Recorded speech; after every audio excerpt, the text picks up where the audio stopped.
Hello PEG members, my name is Matt Hansen, and I am the chair of your bargaining team. I don't do a lot of video messages, so please bear with me. First, I hope you and your loved ones are healthy and safe during this pandemic. As you know from our emails, PEG has reached agreement on a new 2-year MOU with the state that covers our pay and benefits.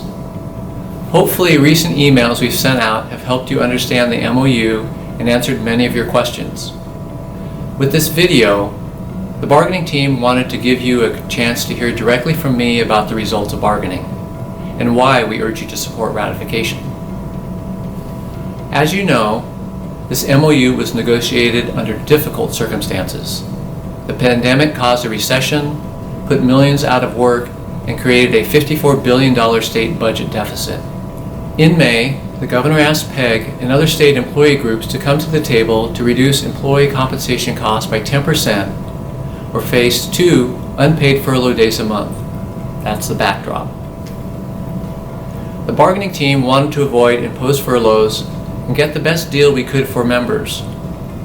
And that is what you have before you now, the very best MOU that could be reached at this time under these circumstances.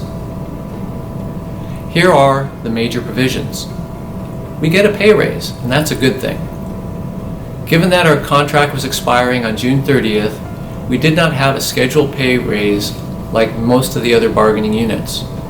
So this MOU provides all Unit 9 employees with a general salary increase, or GSI, of 3% on July 1st, 2022.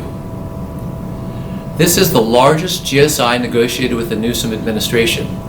No other unit has received a larger raise, and the raises of the other bargaining units were negotiated before we had a $54 billion budget deficit. The MOU has a provision that allows Unit 9 to get the raise earlier should California receive additional federal money or if the state budget improves.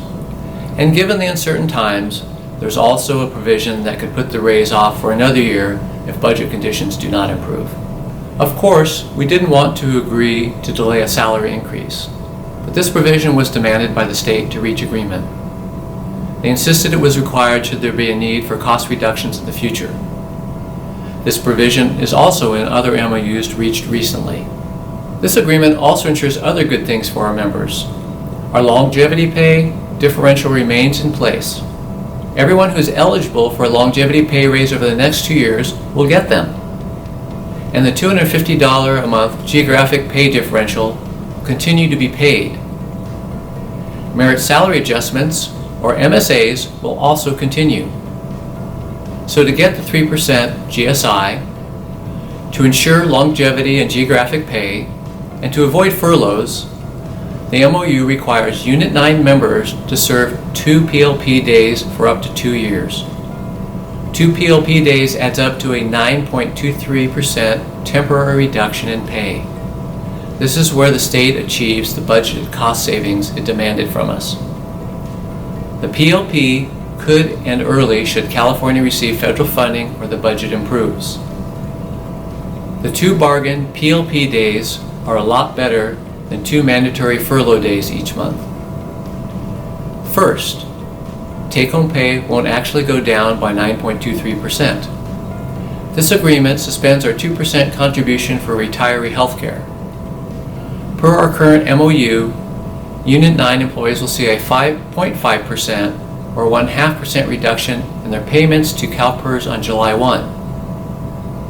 So the cut in take-home pay will really be 6.73%.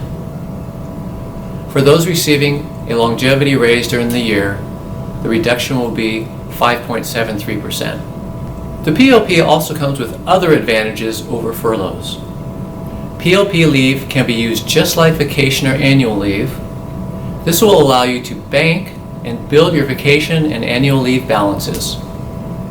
And to ensure that you can do that, the 640-hour vacation and annual leave caps will be lifted until June 30th, 2025 in an amount equal to the number of PLP days you serve.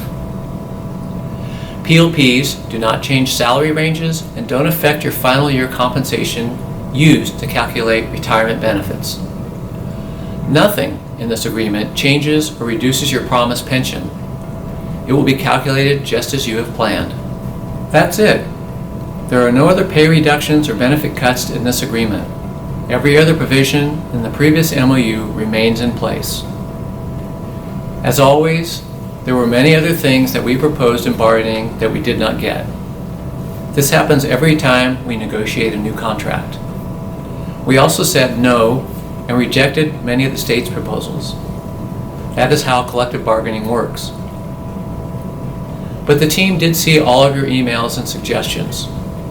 We thank you for your input and hope you agree that this MOU reflects that.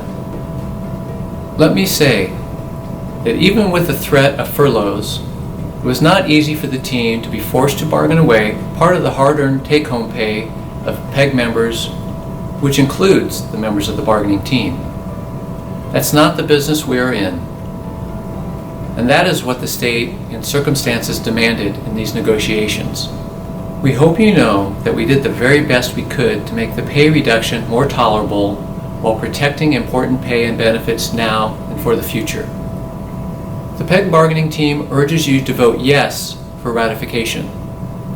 In closing, the PEG team thanks you for your support and your membership. In good times and in bad times, PEG delivers.